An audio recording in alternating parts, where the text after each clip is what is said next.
আজকে আমি আপনাদেরকে দেখাবো রাকাইনপল্লীর বার্মিস মার্কেটে কি কি কিনতে পাওয়া যায়। Hi everyone, welcome to our new blog. তো সবাই পুরো ভিডিওটার সাথে থাকবেন। তো সবাই তো দেখছিলেন আগের ব্লগে যে আমরা সূর্যোদয় দেখে চলে যেতেছিলাম। তো এটা হচ্ছে সূর্যোদয় দেখে যাওয়ার সময়। তো এটা বিচের সাথে এই হোটেলগুলা। তো এখানকার ইলিশ মাছ ভাজা আর খিচুড়ি নাকি অনেক বিখ্যাত, তবে বিখ্যাত কিন্তু স্বাদের জন্য না। এখানে একটু কম দামে পাওয়া যায় আর কি খিচুড়ি। তো অঙ্কিত পাপা তো খিচুড়ির নাম শুনে বসে পড়ছে এখানে খাওয়ার জন্য। তো আমার কাছে খিচুড়ি ভালো লাগে না, আর আমি না করছি যে আমি খাবো না, কারণ আমাদের হোটেলে বুফে ব্রেকফাস্ট আছে, এখানে গিয়ে আমরা ব্রেকফাস্ট করবো। তো এখানে বলছে যে একটু খিচুড়ি খাই যায় দেখি কেমন।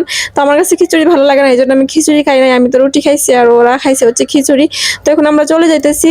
এই যে রাস্তাটা দেখাইছিলাম যাওয়ার সময় যে কি অবস্থা, এই যে এই ব্রিজটা দেখেন কি অবস্থা, ভাঙা টাঙা। তো এখন তো দিনের বেলা কোনো সমস্যা নাই, রাতের বেলা অনেক ভয়ে ভয়ে গেছি আমরা।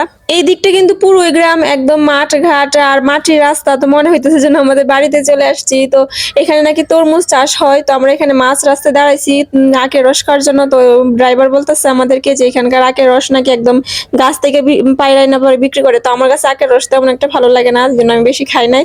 তো এখন আমরা চলে আসছি হচ্ছে রাকাইনপল্লীতে। তো এখানে হচ্ছে বার্মিস মার্কেট আছে। তো এখানকার মার্কেটটা অনেক বড়।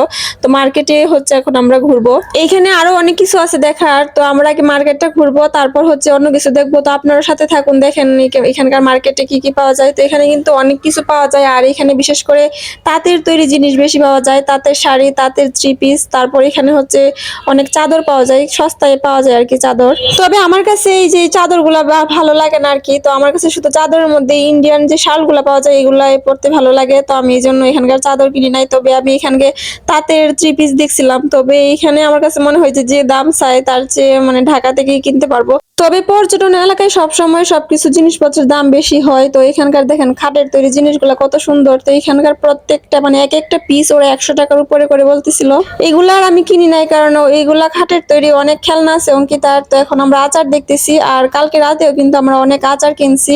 এখানের আচার গুলাই অনেক ভালো লাগে। তো আমরা বেশি আনি নাই, কারণ মানুষ তো কম, খাবে কি এতগুলো। আমরা কয়েক ধরনের আচার আনছি। তো এগুলা বাসায় কি দেখাবো। তো এখানে আমি এই যেগুলো দেখতেছিলাম এগুলো হচ্ছে নারিকেল দিয়ে বানানো। এগুলোর মধ্যে আবার লাইটও ফিটিং করা যাবে। তো আমাদের বার্মিস মার্কেটে ঘোরাঘুরি শেষ, এখন যাব হচ্ছে অন্য জায়গায়। পরে আবার সব ভিডিও দিব। তো এই ভিডিওটা ভালো লাগলে অবশ্যই লাইক করবেন। সবাই ভালো থাকবেন।